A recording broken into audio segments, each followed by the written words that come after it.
Joyce, not her real name, is 12 years old. Her dreams were almost shattered when her mother told her that she had grown old enough to be circumcised.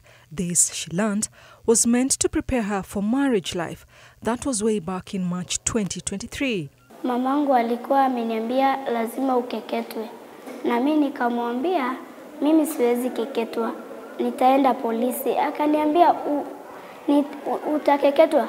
Nikafika usiku, nikapakwa udongo, nikanyolewa. Sasa kufika saa 3 venye watu huwa wanapanga, nikamwambia mamangu hata niende tu. Nikaenda nikapata msichana mwingine wa grade 4.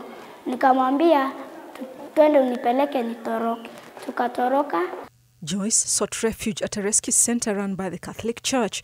She's currently a grade 7 pupil at Oldonyiro Primary School in Isiolo County. Every evening after class, she returns to the rescue center housing many other girls. Nakaa kwa shelter shule ikifungwa kwa sababu nikienda nyumbani babangu atanichapa na aliniambia nikikuja nyumbani atanikata shingo. Naogopa nikienda nyumbani naweza olewa na naweza keketwa bado. Mama saizi tu ananielewa mimi. Sasa sasa yeye akitaka kukuja kunitembelea mimi anakuja ananitembelea. Alafu hata kama yeye saizi hata amerefuka. Margaret, whose name has been changed to protect her identity, has lived at the shelter for 7 years. She was only 9 years old when her father attempted to marry her off. Babangu alikuwa ameniambia utakeketwa halafu uosu. Kwa ajili ukienda shule nitakulaani. Sasa ujue nilikuwa naogopa hiyo na mamangu tena vile alikuwa ananiambia nisitoroke kwa ajili nitalaaniwa. She ran away from home and sought refuge at the shelter. Nikaamka saa 10 ya usiku, nikatoroka, nikakuja mission. Babangu akatuma harani wanikujie wanirudishe huko nyumbani. Akanikujia. Mimi nikapelekwa hadi nyumbani. Ikafika saa 10 tena. Nikakuja tena nikafika kwa father. Margaret swears that nothing will ever come between her dream to become a teacher. She's now at grade 8 and is hoping to study all the way to university and beyond. Margaret notes that the center has changed her life and makes her feel safe and peaceful. Hawa wakunionyesha ile kama wanionyeshe kama wananipenda. Ujue sasa vile hadi hata wakuji kuniona si inamaanisha bado wanipendi. Nikasema kabla niende huko acha nikae mission, nimalize shule. Hata ndo nisiende huko kwa ajili nitaenda huko niozwe. The stories of Joyce and Margaret represent a growing trend of girls in Isiolo County opposing child marriage and female genital mutilation. Girls at risk have mastered the art of running away from FGM, and others do not want to be wives just yet. All they want is a chance to pursue an education for a better life in future. This boldness stems from empowerment initiatives like the ANTI FGM club that was launched at the school 3 years ago. We have seen positive effects on improvement on girls running away from home, running away from FGM, and they come to school. And we usually assist them.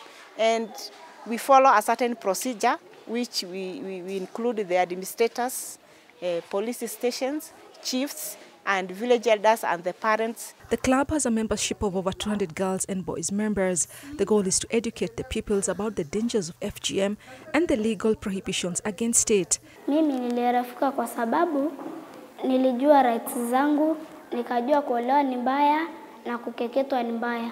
Kwa sababu kikeketwa siku ya kuzaa utakufa ama mtoto akufe. Msasi nataka kutairi ndeza toroka kwa polisi. Some years back, the girls were very few in the classes.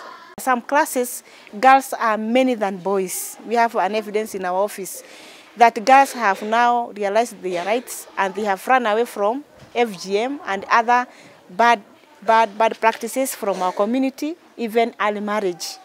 Because if the girl is circumcised, means that the girl is ready to be married.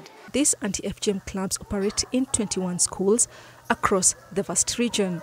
There is an impact, and also there is a need to continue sensitizing the community, the stakeholders, like now the chiefs, the administration, and also You continue having workshops in schools, mentor many teachers also, so that they can mentor the young ones. The initiative has also been replicated in various schools within Narok County.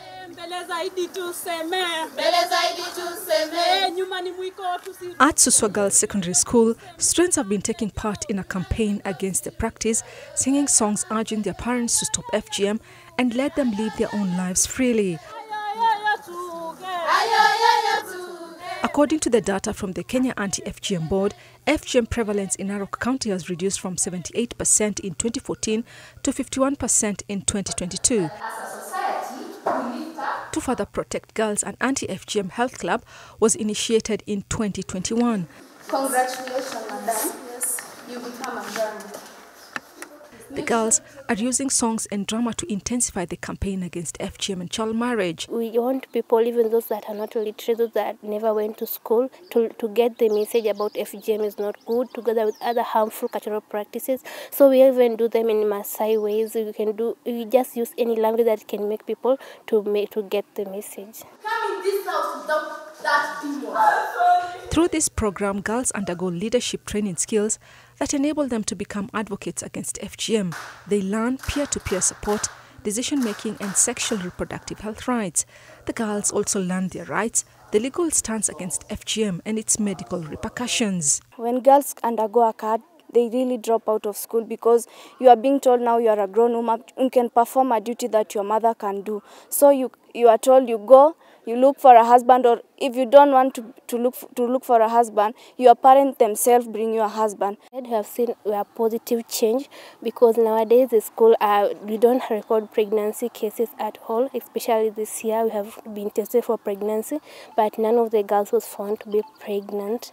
They then spread this information to not only their friends and family, but also community members. They can speak out about the bad things in the society, and that has given them confidence through the skits, through the drama. Joining this club has really helped because girls are being taught on their rights and powers, that they can stand before their parents and defend themselves, defend their rights and say no to the cat. You find that some of these girls who have undergone FGM have medical issues, like they get infections, they get, some of them even bleed some months after undergoing FGM. So we try as much as possible as a school to encourage them, to offer them support, to offer them counseling. The program also targets boys to reshape perceptions about the necessity of marrying circumcised girls, a belief rooted in communities practicing FGM. At St. Anthony Boys Secondary School in Narok East, the Anti FGM Club has trained students to become active advocates, convince their peers and speak up in solidarity with women and girls. The group has 45 members who are now lobbying against this old age tradition. They meet on a weekly basis. Samani kujaribu kwenda kuongea mambo ya ukeketaji kitu mbaya sana, ni aibu kubwa sana kwa mwanaume, lakini sasa amepata ujasiri baada ya kujua madhara yake. At first the boys were resistant to join the club because FGM is part of their culture, but with time and spreading of the message, they have agreed to join the club. The students are now using drama to shed light on the adverse impacts of FGM. They are making poems, songs, dramas, and because we have a neighbor school, that is St. Anthony's Girls, we are planning on inviting them for a debate so that we can come up with a lot of ways to curb FGM.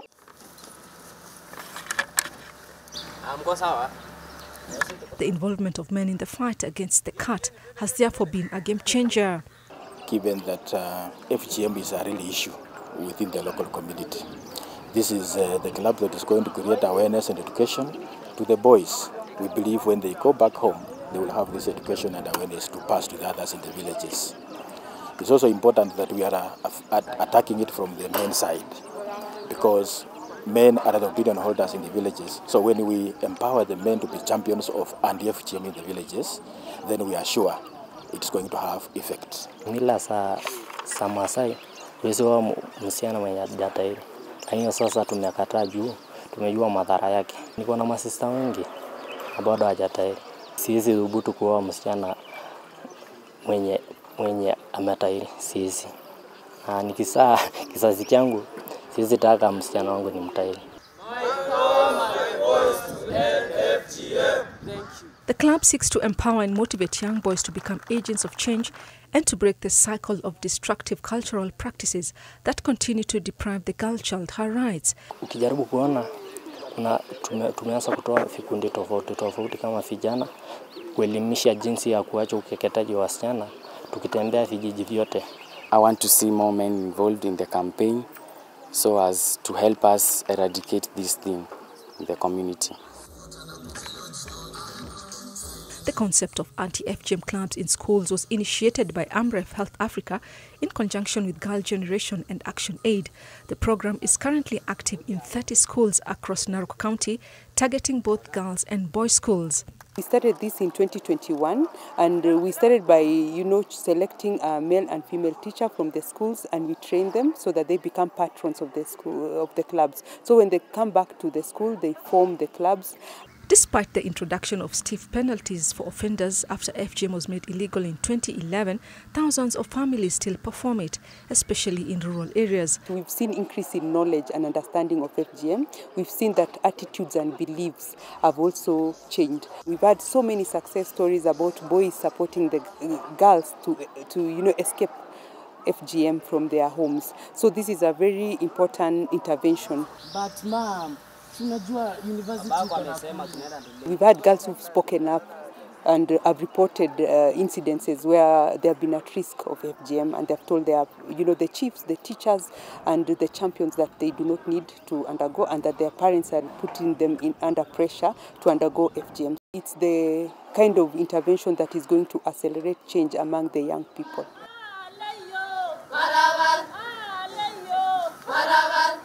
The establishment of anti-FGM clubs in schools is expected to be initiated in 22 FGM hotspots counties across the country.